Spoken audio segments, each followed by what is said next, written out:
Alguien respondió por allí.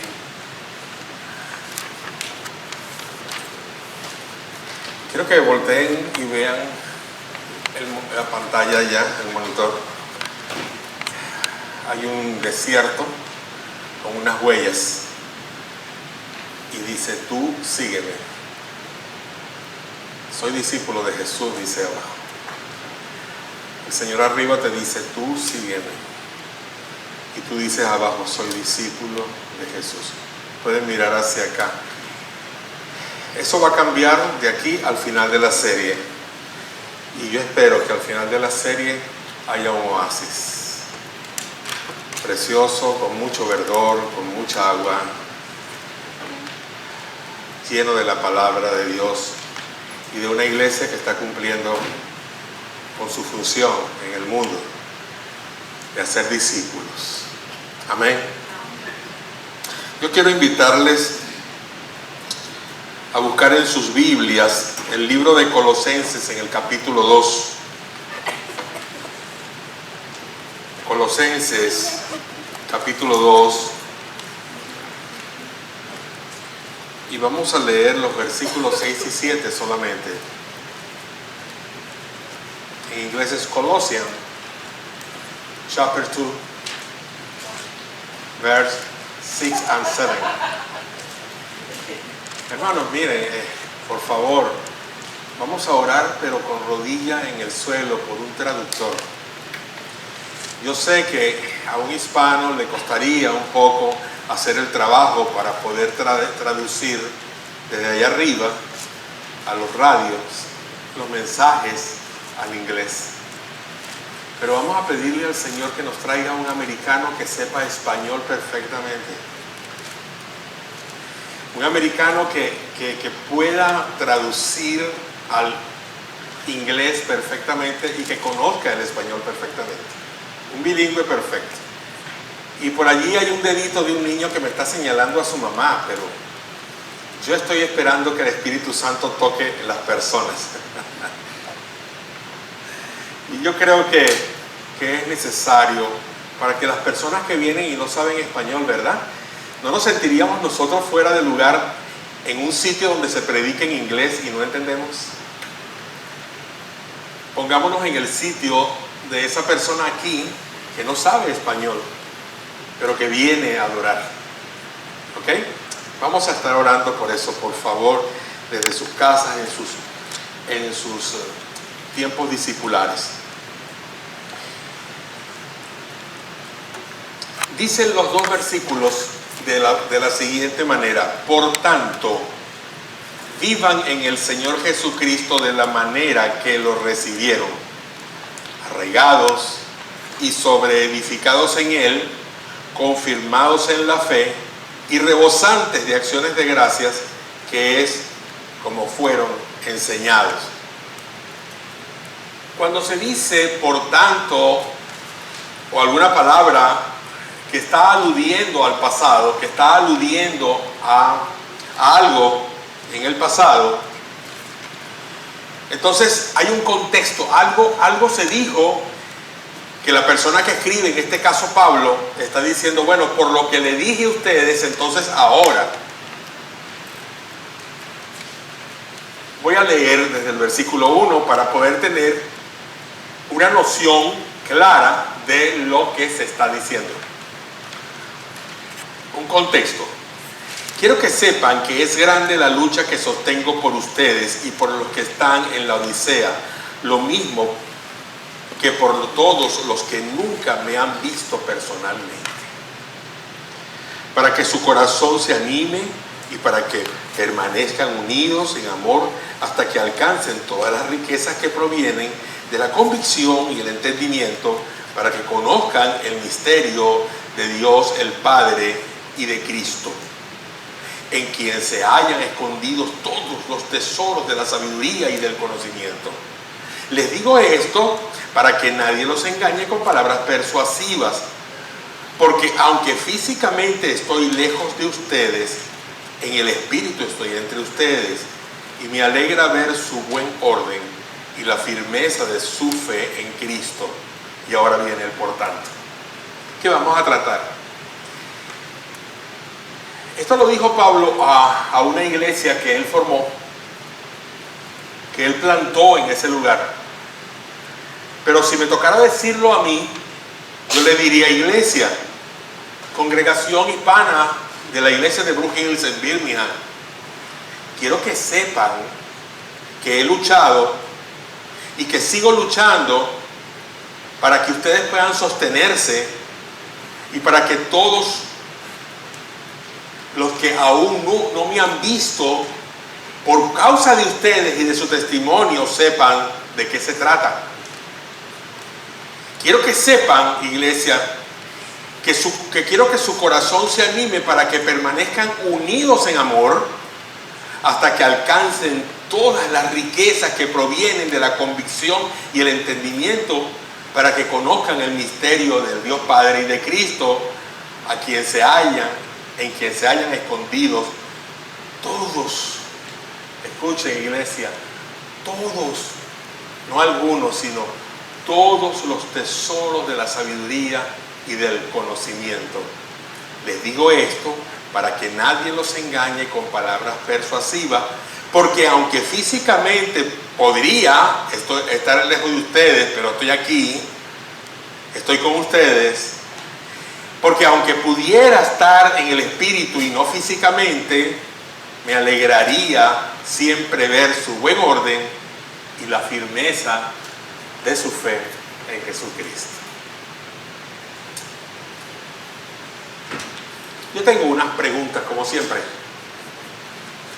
porque siempre me gusta empezar con interrogantes y que ustedes se las respondan a ustedes mismos, a menos que yo les pida la respuesta.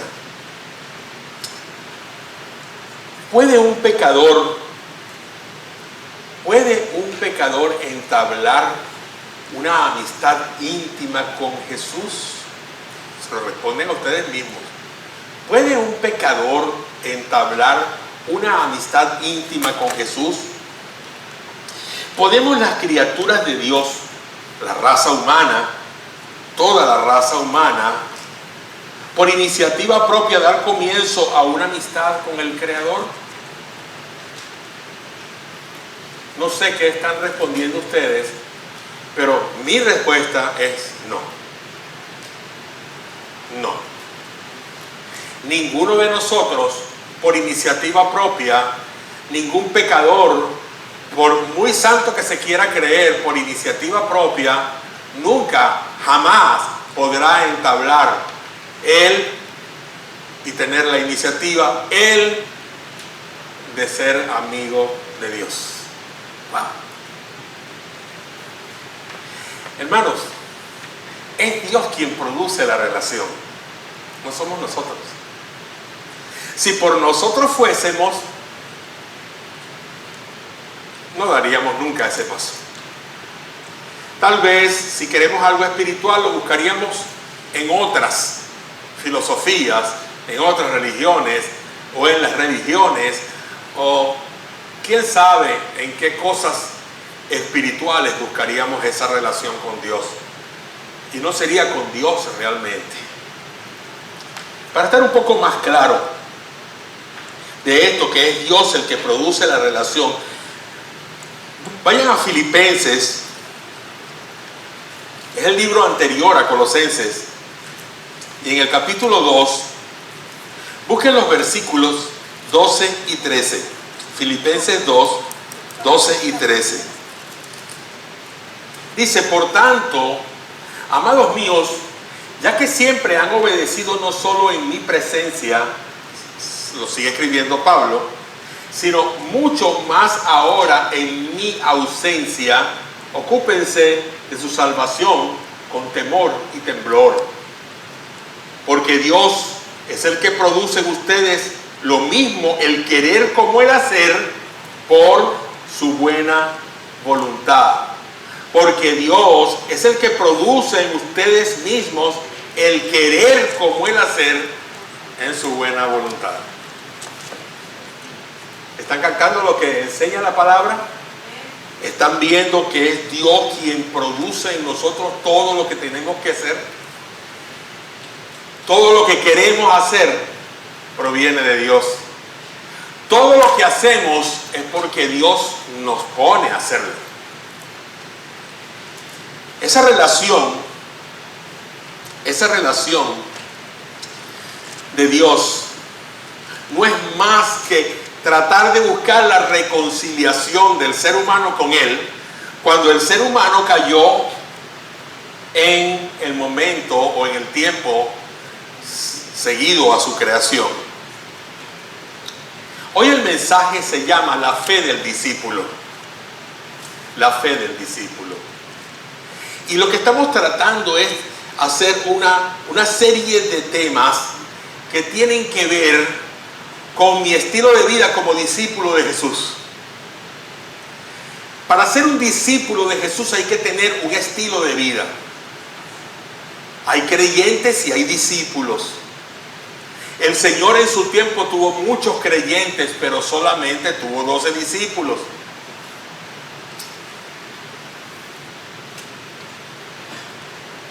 Como les dije la semana pasada, Cristo tomó nuestro lugar en la cruz del Calvario. O sea, Cristo fue crucificado para que nosotros no tuviésemos que ser crucificados. No es lo mismo que una persona muera por alguien a que una persona muera en lugar de otra persona. No es lo mismo, aunque parezca similar, no es igual. Él no murió por ti, Él no murió por mí, Él murió en nuestro lugar. Él fue el sustituto en tu condena eterna. Entonces, quien entabla la relación con el hombre es solo Dios por medio de Jesús y el poder del Espíritu Santo. Nada más. El poder del Espíritu Santo, porque Él es el que nos convence de que somos pecadores perdidos y que en Cristo tenemos la esperanza de nuestra salvación. Lo dice Juan 16:8 en su primera parte. Y cuando Él venga, el Espíritu Santo convencerá al mundo de pecado. Y en el versículo 9 dice, de pecado por cuanto no creen en mí. ¿Se dan cuenta ustedes, hermanos? Creer en Dios no es la fe intelectual que nos enseñan de pequeño. Creer en Dios no es entrar a una escuela cristiana o a una escuela musulmana o como fuere y nos empiezan a enseñar un catecismo o la misma Biblia en un sentido. Creer tiene su inicio en el corazón de Dios. Tú no creíste porque tú viniste a ser tan sabio como para eso y tan santo como para eso. Tú creíste porque en el corazón de Dios primero creíste. Dios lo hizo por ti. Dios lo hizo por ti desde antes de la creación del mundo. Y ahora Jesús tomó tu lugar para que tú sigas el Evangelio.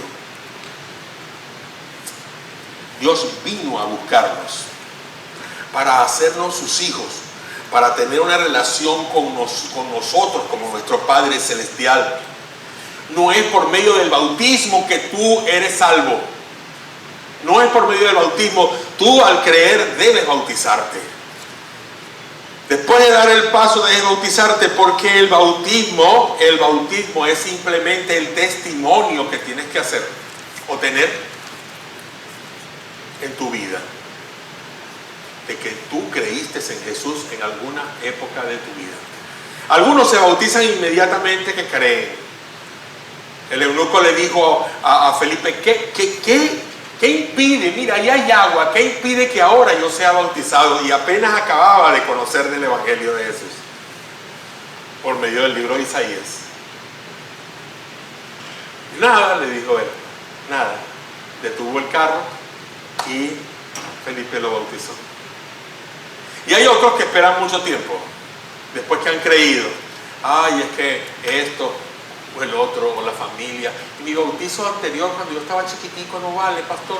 Y esto y el otro. Entonces empiezan aquellas, no, vamos a dejar de esa retórica y vamos a entender que cuando el Señor Jesucristo llegó a tu vida, tú tienes que bautizarte.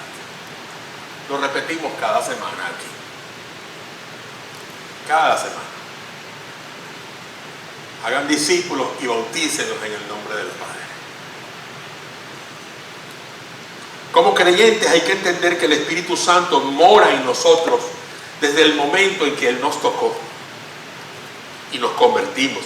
Nosotros vivíamos en pecado, el Espíritu Santo nos tocó. Nosotros vivíamos en tiniebla y Él nos tocó. Nosotros vivíamos en error y Él nos tocó. Jesús nos salva, hermano. Él nos sana y vendrá por nosotros un día. Amén. Esa es una realidad. Esa es una realidad. Jesús nos mandó el Consolador, el Espíritu Santo, para estar con nosotros. Y dijo que jamás ese Consolador, a ver, mi grupo discipular que están estudiando eso, jamás el Consolador nos dejará. Yo enviaré a otro Consolador para que esté con ustedes para siempre. Fue la promesa del Señor. No nos va a abandonar, no nos va a desamparar. Pase lo que pase en nuestra vida, ese Espíritu Santo, ese Consolador, es mi garantía. Y el mismo Espíritu Santo me lo garantiza. Él es quien establece la relación entre Jesús y sus discípulos. Jesús, cuando habló de esto a sus discípulos, les dijo en Juan 14, capítulo 14, capítulo 15, si me aman, obedezcan mis mandamientos. Y yo rogaré al Padre y Él os dará otro Consolador. ¿Amas a Jesús? Es la pregunta. Obedécelo entonces. Obedécelo.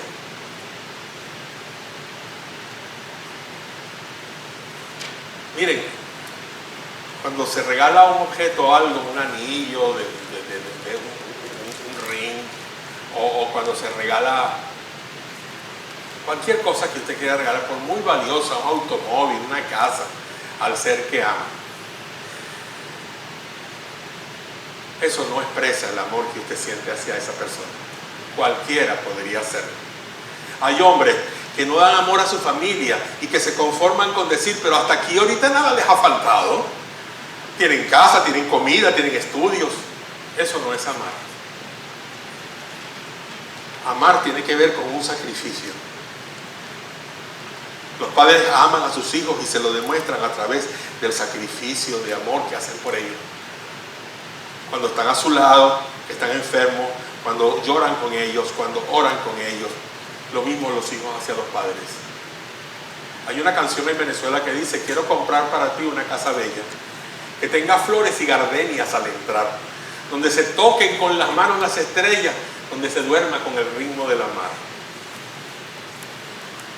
Qué precioso, ¿verdad?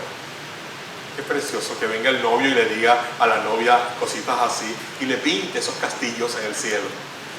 Pero después que se casan le pega. Y le tranca la casa bella para que no salga de ella, de esa casa bonita. Y te compré una casa bonita y la mujer le dirá, sí, pero es una jaula de oro nada más. Hermanos, amar es realmente mostrar mi vida en sacrificio. Amamos al Señor. El sacrificio que yo puedo mostrar en Él me lo dijo. Toma tu cruz, Eduardo, cada día y sígueme. Ahora me toca a mí cargar mi cruz. Es la mía, no es otra. Y es la cruz donde yo debería haber sido crucificado, pero ya no, Él tomó mi lugar. Pero debo cargar la cruz. Y no es mi responsabilidad, es cargar la cruz. Es saber que yo debería estar muerto. Es saber que yo estoy muerto al pecado, a los delitos. Y estoy vivo en Jesucristo, como dice Gálatas. Ahora no vivo yo, sino que vive Cristo en mí. Crucificado estoy juntamente con Jesús. Y ya no vivo yo, mas vive Cristo en mí. Esa es la obediencia. Eso es lo que tú y yo tenemos que hacer para demostrarle a aquel que murió en la cruz por mí, mejor dicho, que tomó mi lugar en la cruz, que Él es importante y yo lo amo.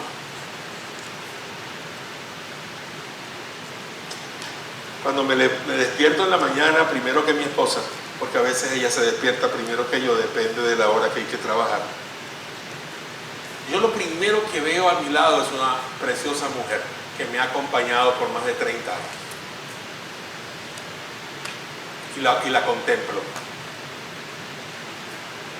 Y le recuerdo cómo era la primera mañana que la tuve a mi lado. Y sí, ha cambiado físicamente muchísimo. Pero sigue siendo la preciosa mujer a que le dio fidelidad, amor. Así mismo. El Señor es el mismo que te salvó.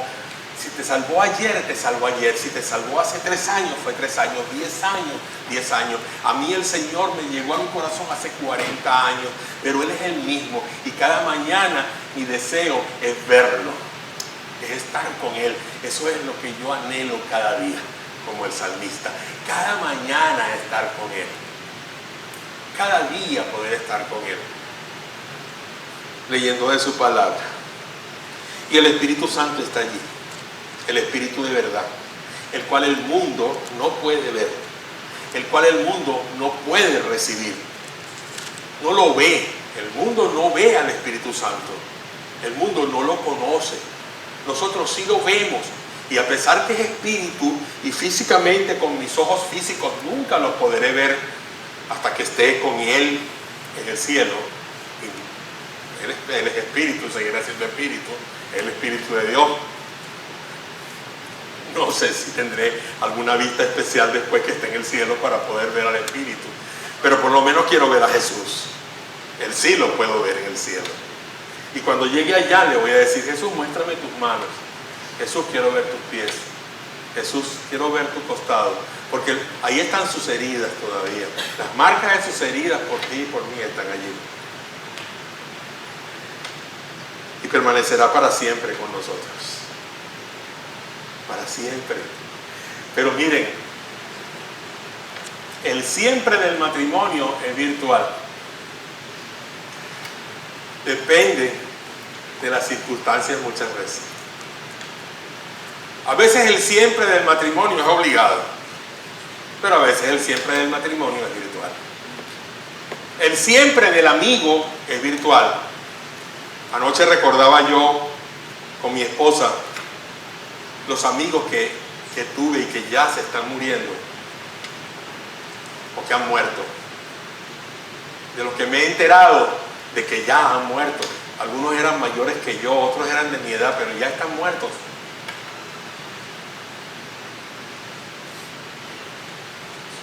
Es pasajero el amigo. Puede estar contigo hasta ese momento en que muere o en que se va o en que te traiciona o en que tú lo traicionas a Él. Pero el Espíritu de Dios, Jesucristo, estará siempre con nosotros, iglesia. Y esa es verdad, el discípulo debe tenerla en su mente. A sus discípulos, a los discípulos que habían creído que Él era el Redentor, el Hijo de Dios, Él les dice que el Padre le dará otro Consolador que siempre estará con ellos. Él les dice que hay quienes sí le conocen pero que lo tienen, pero también hay quienes no lo tienen, porque la iniciativa es de Dios, y nada más. La única condición para tenerlo es amar y obedecerle. Eso es creer en Jesucristo, hermano. Y eso es fe, y nada más que eso, fe, hermanos. Eso es creer en Cristo, saber que creer en Él y el obedecer la palabra de Dios es fe. No importa, hermanos míos, que pueda pasar en nuestras vidas. No importa. Pero todos los preceptos que puedan haber, todos los escritos que puedan haber, todas las disciplinas que puedan haber, aunque todo se vea muy bueno, solo la palabra de Dios es vital.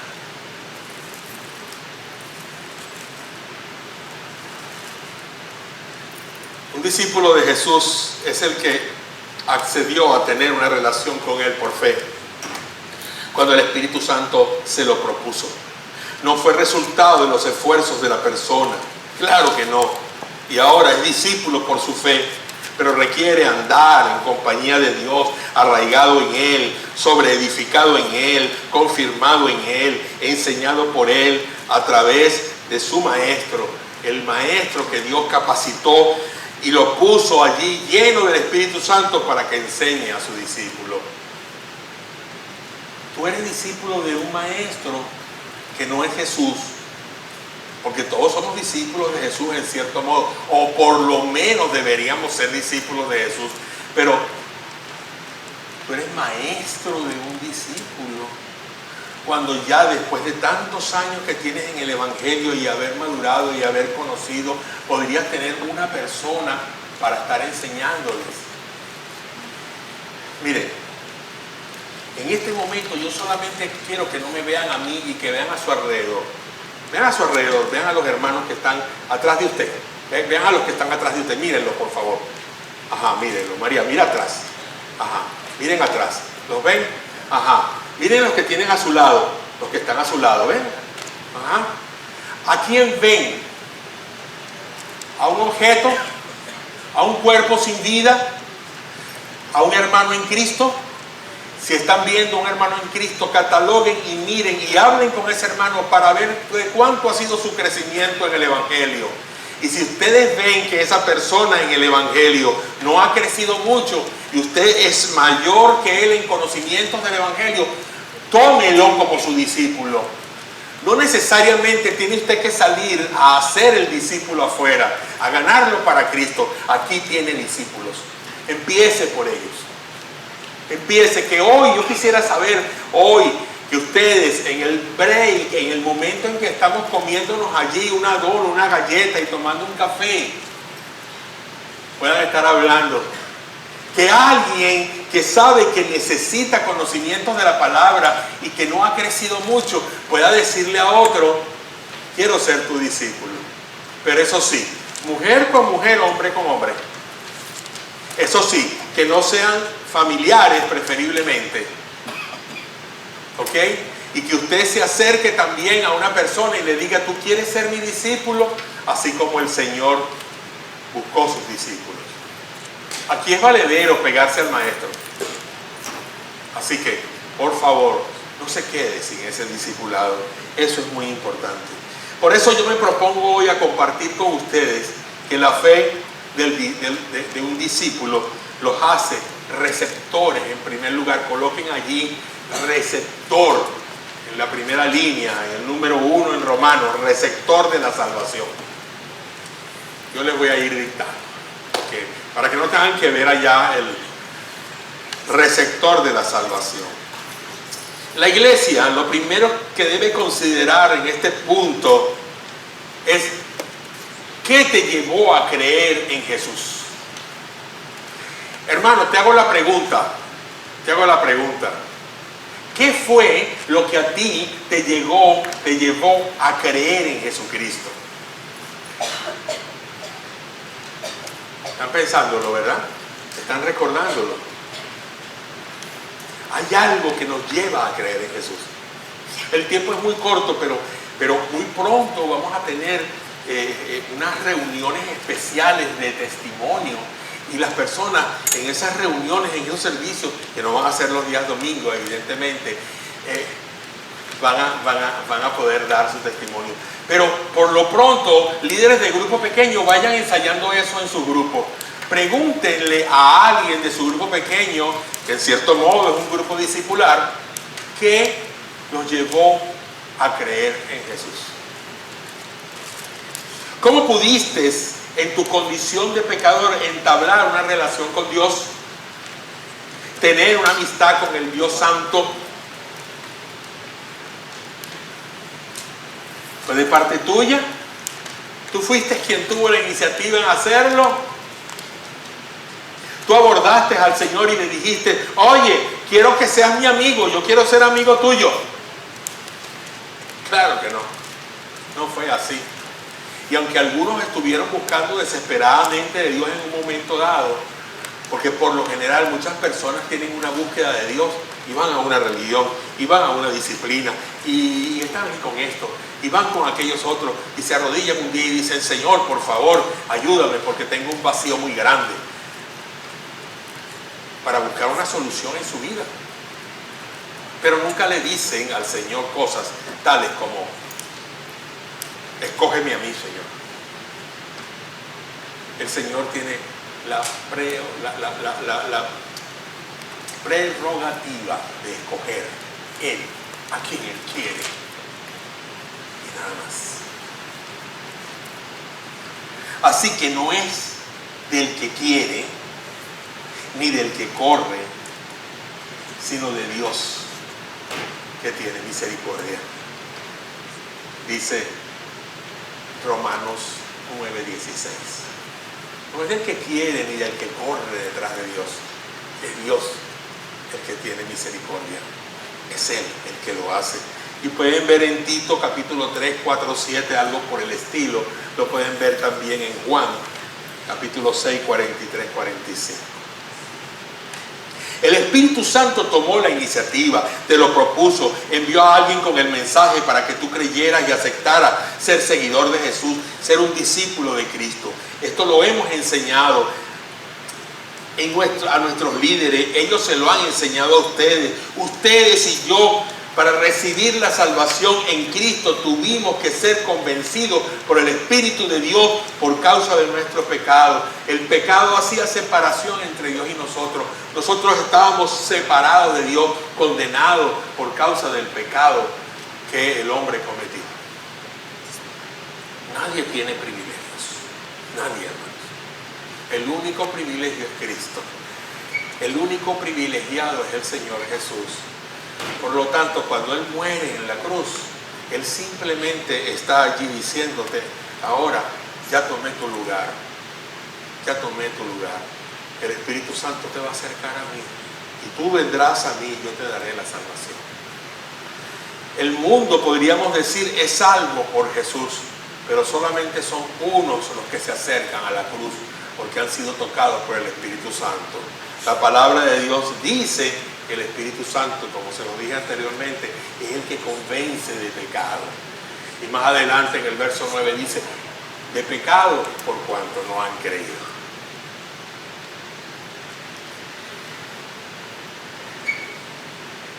De la manera como creíste, ¿fue por medio de la fe o fue por un problema económico? ¿Fue por medio de la fe o por un joven, una jovencita, por una mujer, por un caballero que me gustó y que resultó que era cristiano y yo ahora quiero ser cristiano o cristiana para poder estar con él? Eso nos pasó a nosotros en Venezuela, en una iglesia donde yo estuve. No fui pastor allí, fui miembro de la iglesia, y un joven se enamoró de una de las jovencitas del grupo de jóvenes. Y él empezó a asistir a la iglesia. Y empezó a asistir a las reuniones de jóvenes cada sábado. A los juegos de voleibol, a los juegos de básquet, a los juegos de soccer. Él estaba en todo allí metido. Y enamorando a la muchacha. Bien plantado el joven. Con mucha labia. Tanta labia que hasta nos convenció de que era cristiano. Y el pastor de la iglesia los casó.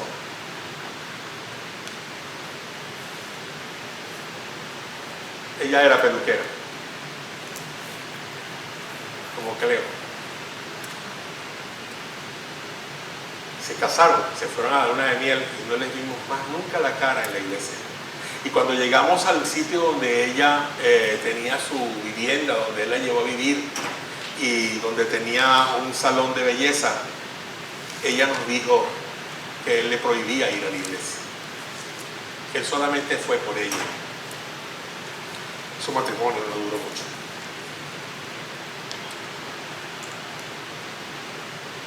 ¿Fue por medio de la fe? ¿O fue que porque te interesó venir a un grupo evangélico porque te solucionaba algunos problemas económicos o de salud o cualquier otra cosa? ¿Por qué fue? ¿Fue porque entendiste tu pecado? ¿Porque habías ofendido a Dios? ¿Porque estabas confundido? ¿Porque no querías continuar esa vida de pecador? Entonces fue por fe. Si fue así, fue por fe. Fue para agradar a Dios, fue para creer en Él. Por tanto, vivan en el Señor Jesucristo de la misma manera que lo recibieron, dice el versículo que estamos estudiando ahora. Humildad, movidos por la fe. Porque aquel que se mueve hacia el Señor está moviéndose en humildad. Nadie viene a Jesús siendo orgulloso, siendo altivo, soberbio. Nadie. Y lo vemos en la Biblia de aquellos que llegaron a Jesús. Yo todos los mandamientos los he cumplido.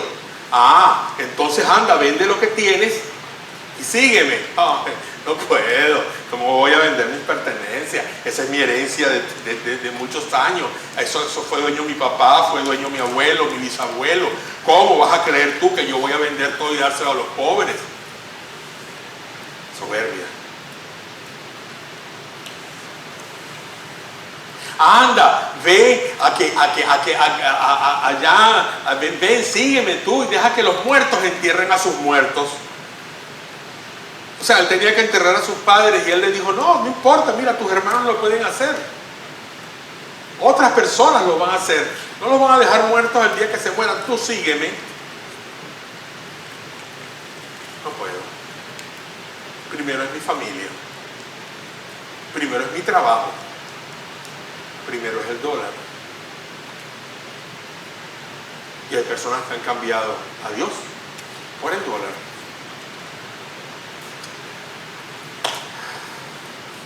Hermanos, no tenemos derecho ni virtud alguna de recibir nada de Dios. No lo merecemos. Así que lo que en principio se alcanzó con la fe, por la gracia del Padre, la muerte del Hijo y el poder del Espíritu Santo, además de nuestra actitud de humildad para reconocer que somos pecadores, eso nos da la capacidad de alcanzar madurez o santidad por fe y llevar a cabo lo que Jehová Dios tiene y le place para cada uno de nosotros, de los que hemos creído en Cristo. Por esto el apóstol dice, caminar en Cristo. Anoten ahí en sus notas. Segundo punto, caminar en Cristo. ¿Qué es tener fe?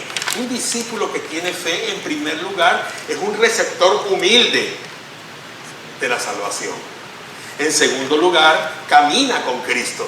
Después que ha recibido a Cristo, ahora camina con Cristo. Andad en Él, dice el versículo. Andad en Él. Y a pesar de que enseñamos siempre esto, atención iglesia, esto requiere perseverancia y constancia en nuestra relación con Él.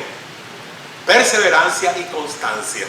No es de un día de la semana, es de todos los días de la semana. Y además, llevar a la práctica lo que aprendemos.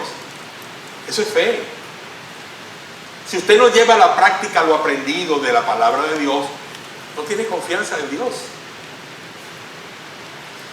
Seguiremos necesitando su presencia cada instante, iglesia, su poder, ese poder fuerte del Señor. Siempre se enseña el poder levantando el puño. No es solamente político, de algunos políticos izquierdistas. El puño se levanta para decir que hay poder. Ese poder de Dios lo tenemos nosotros. Podemos levantar el puño y decir, tengo el poder de Dios. Tengo el poder de Dios. ¿Tienes el poder de Dios, iglesia? A ver, ¿quiénes tienen el poder del Espíritu Santo? Gloria a Dios. Pero también hay que tener sabiduría. A ver, esas Biblias al aire. Sabiduría. No es solo poder, hermanos. Con poder no vamos a hacer nada si la sabiduría de Dios no llega a nosotros. La sabiduría de Dios, esta es su voluntad. No hay otra cosa que esto, la voluntad de Dios. Aquí está escrita la voluntad de Dios. Caminar con Dios. Desarrollar una relación con Él. Hacer todo lo que Él tiene planeado para nosotros. Rendirnos a su voluntad y seguir las indicaciones que el Espíritu Santo nos da en su propia palabra. No espere estáticamente, escuchando alguna voz de vez en cuando, ay, si Dios me hablara, ay, si Dios me dijera algo. Y yo no estoy dudando de que eso ocurre, ¿ok? Yo estuve en el seminario católico estudiando, y un día, caminando entre aquellas paredes de aquel suntuoso monasterio, escuché a Dios que me dijo, aquí no es. Así que me di cuenta de que Dios no me quería en ese lugar, de que Dios me estaba llamando a otro sitio, pero yo tenía la necesidad de buscarle de alguna manera. Y eso es parte de mi testimonio, de mi conversión. Aquí no es. Dios te puede decir muchas veces algunas cosas, o muy pocas veces, no todo el tiempo. Pero cuando Dios te dice algo en relación a algo, tiene que ver con su reino, tiene que ver con que se fortalezca el reino, tiene que ver con el hecho de que la iglesia se va a beneficiar por lo que Él te está pidiendo. La visión que Dios te da o la palabra que tú puedes escuchar en tu corazón de Él va en beneficio de Él mismo, porque es para su gloria. No va en beneficio tuyo. No va en beneficio tuyo. Ay, yo soñé que como la casa mía se está cayendo, y yo soñé que el Señor me va a dar una casa más grande y más bonita. Claro que sueñas eso. Tú quisieras una casa más grande si en la que tienes no cabes o se viene a pedazos. Eso es lógico, eso está en tu corazón. ¿Cuántas cosas no vienen a nuestra vida simplemente en nuestros sueños porque han pasado, porque las hemos visto en algún lugar? Cosas que se acumulan acá, pero sí es verdad. Cuando leemos de los sueños, y creo que hoy se va a hablar algo de los sueños en la escuela dominical, en el grupo pequeño. Los sueños son importantes y tuvieron un lugar de importancia y tienen un lugar de importancia, pero para la gloria de Dios, para glorificar al Altísimo. Qué importante es desarrollar una relación con Dios por medio de su palabra, comprender la palabra, orar con Él. No esperar estáticamente solo a escuchar una voz de revelación, sueño o casualidades. Porque Dios, miren, Dios no tiene un schedule para eso. No tiene un cronograma para darte a ti las cosas que te va a dar. Él las tiene en un plan y es general. Lea la Biblia. Lea la Biblia. Llénese de su palabra. Lea con tesón, con empeño, con pertinencia. Ore sin cesar y tendrá toda la revelación que usted necesita. Aprenda la palabra y haga la voluntad de Cristo. Pero aparte de eso, hermanos míos, y en tercer lugar, sea un radical de Jesucristo. Sea un radical de Jesucristo. Y esta palabra es interesante. Y poco la usamos, pero tiene que ser usted un radical de Jesucristo. Y eso está allí en el versículo 7 del pasaje de Colosenses 2 que estamos leyendo. Sea un radical de Jesucristo. Arraigados y sobreedificados, dice. Confirmados en la fe. Confirmados en la fe. Sea un radical de Jesús. Arraigar viene de hacer raíces. Cuando el apóstol dice aquí arraigados en la fe, es porque tiene raíces, porque tiene buenas raíces. La palabra radical viene del latín radix, es aquello que pertenece a lo relativo a la raíz de una planta.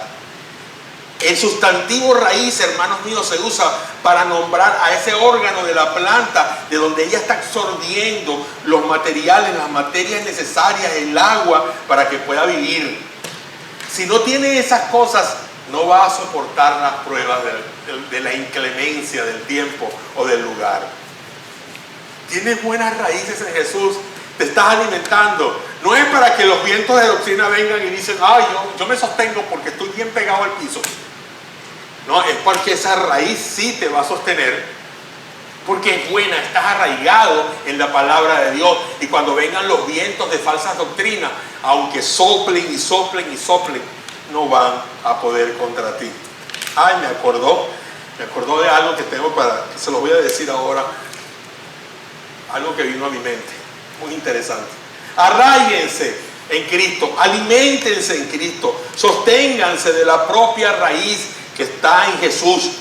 Él es el verbo, Él es la palabra, y por tal Él es el fundamento de nuestra fe, el fundamento, en Él estamos fundados.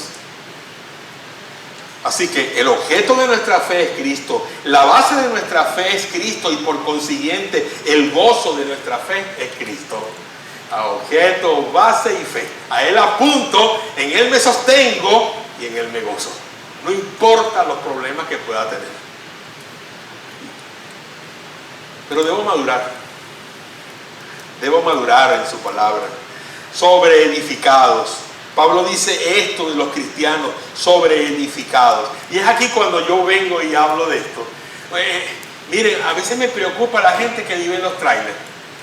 Porque cuando yo veo los trailers, los veo montados sobre unos bloques. No tienen una base que esté pegada al piso, y entonces vienen los tornados o vienen los vientos y mueven el trailer. Esa es la realidad. Si levanta las casas y las destruye, ¿verdad? Pero me acuerdo a los tres cochinitos. ¿Se acuerdan de la historia de los tres cochinitos, los tres cerditos? Viene el lobo. Y el lobo viene y persigue a los tres cerditos. Y los tres cerditos se meten en la casa de uno de ellos, pero la casa de ellos es de paja. Y viene el lobo y sopla y sopla y sopla y ¡brum! Y se voló la casita de paja. Y esos cochinitos salen corriendo y se meten en la casita de madera del otro cochinito.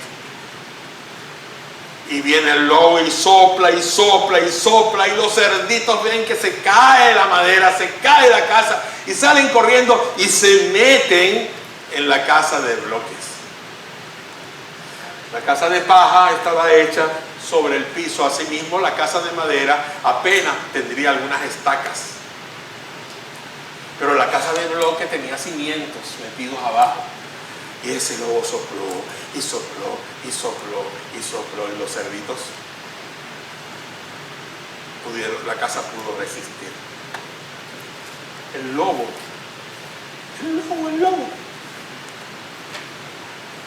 Ahí viene el lobo. El lobo viene. Ustedes son las ovejas. ¿Dónde se van a esconder? ¿En dónde se van a afianzar cuando el lobo llegue? En Jesús, hermanos. Jesús es la roca.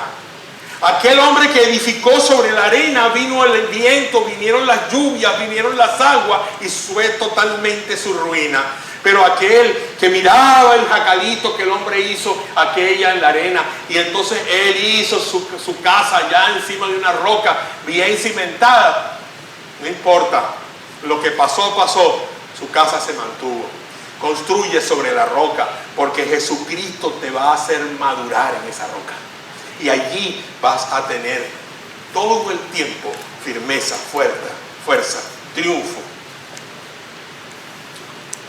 Cristo nos ha hecho un diseño para sobrevivir en Él. En los buenos momentos y en los malos momentos. Todo está allí. Todo. Para honrarle siempre. Todo. Para no movernos de nuestra fe.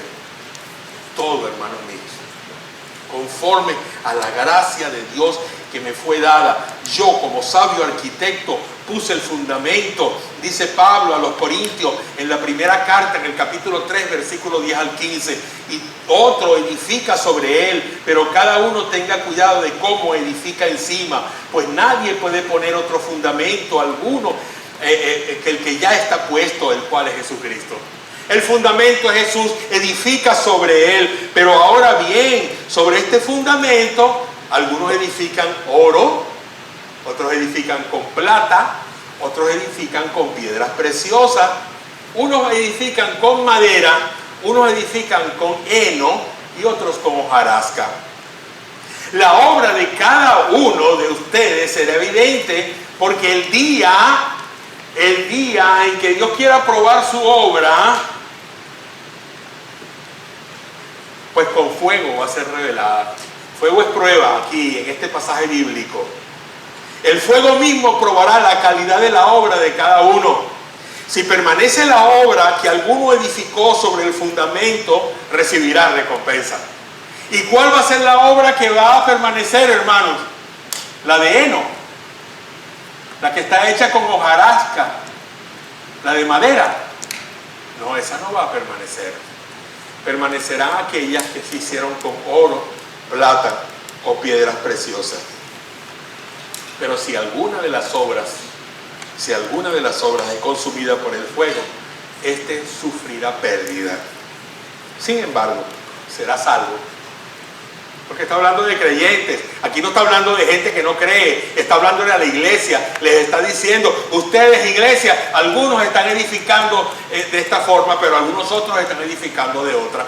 Todos van a ser salvos. Si son salvos, el que es salvo va a ser salvo. Pero su edificio, el día del juicio, el día de la prueba, aunque así como por fuego,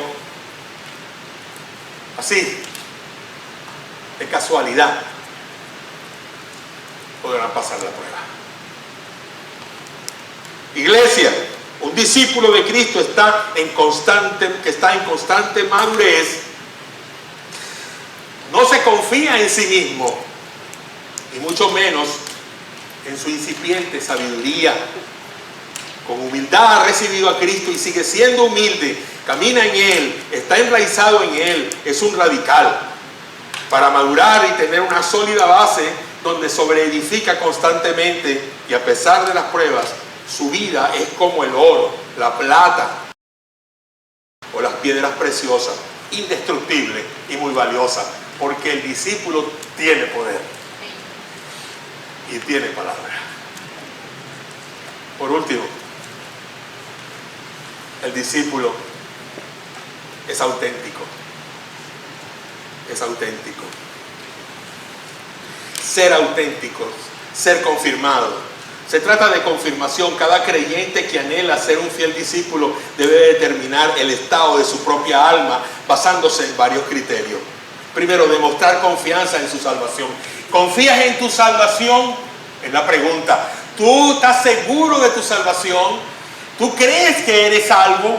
O sin embargo te podría preguntar, mira, si hubieses muerto anoche, ¿dónde estaría hoy tu alma? ¿Cómo vas a responderme esto? ¿Con dudas? Si hubieses muerto anoche y te presentas delante del Señor y el Señor te dice, ¿por qué crees tú que debo dejarte entrar al cielo? ¿Le podrías responder con sabiduría? ¿Le podrías decir la respuesta correcta? ¿O le dirías, es que yo he sido muy buena y muy bueno, Señor? Yo ayudo a las viejitas a pasar la calle. Yo era boy scout, Señor, yo era muy bueno.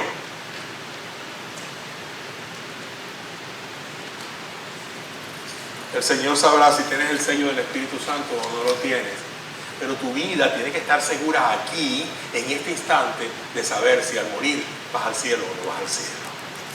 Cuando aceptamos a Cristo como Señor y Salvador, el Espíritu Santo tomó residencia en nuestros corazones y nos da la certeza en el presente de que pertenecemos a un futuro mejor. Y no solamente eso, Él también nos enseña, nos explica las cosas espirituales. Y aparte de eso, el Espíritu Santo, si está en ti, tú vas a demostrar el fruto del Espíritu. De Gálatas. El fruto del Espíritu. Andas en luz, entonces no mentirás. Confiesas tus pecados, entonces tendrás seguridad. ¿Eres salvo por obra? No, Efesios 2 dice que no hay salvación por obra. Pero nuestras obras son importantes, como les expliqué la semana pasada. Son importantes para demostrar que soy salvo. Y esa es la realidad. Y le había dicho último, pero resumí ese espacio para poder llegar al otro punto de ser agradecidos. Porque no quiero pasar ese punto. Hay que ser agradecidos, hermano. Iglesia, discípulos de Jesús, ustedes no tienen nada que temer. No tengan miedo. Escúchame, iglesia. Escúchenme ustedes, damas. Escúchenme ustedes, caballeros. No tengan miedo.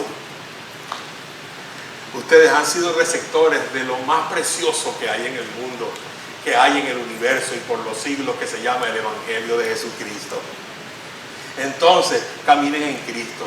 Edifiquen su vida sobre la roca. Arráiganse. Sean radicales de Cristo para lograr siempre madurez. Auténtico, conforme a la fe en la cual han creído.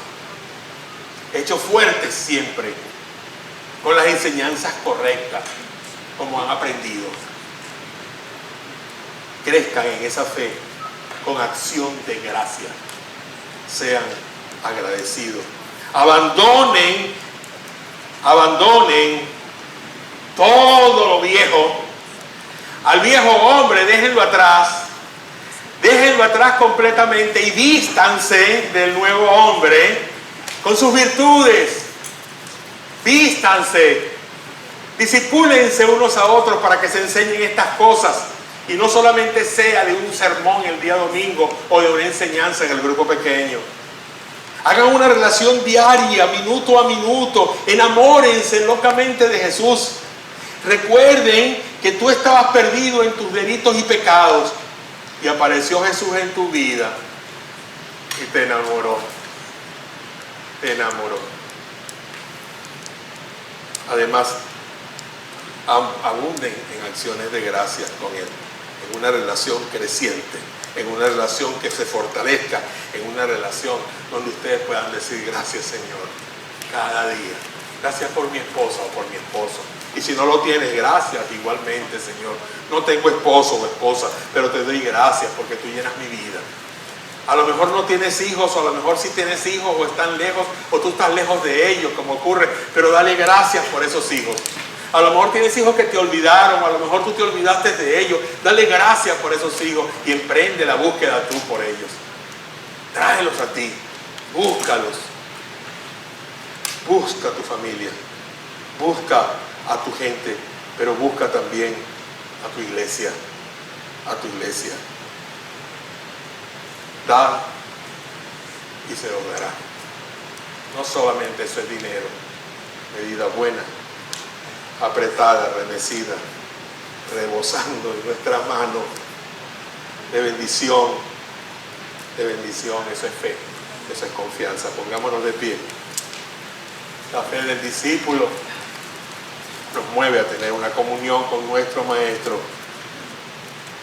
Pablo simplemente nos está recordando y nos está pidiendo que tengamos confianza, que no tengamos miedo, que tengamos fe.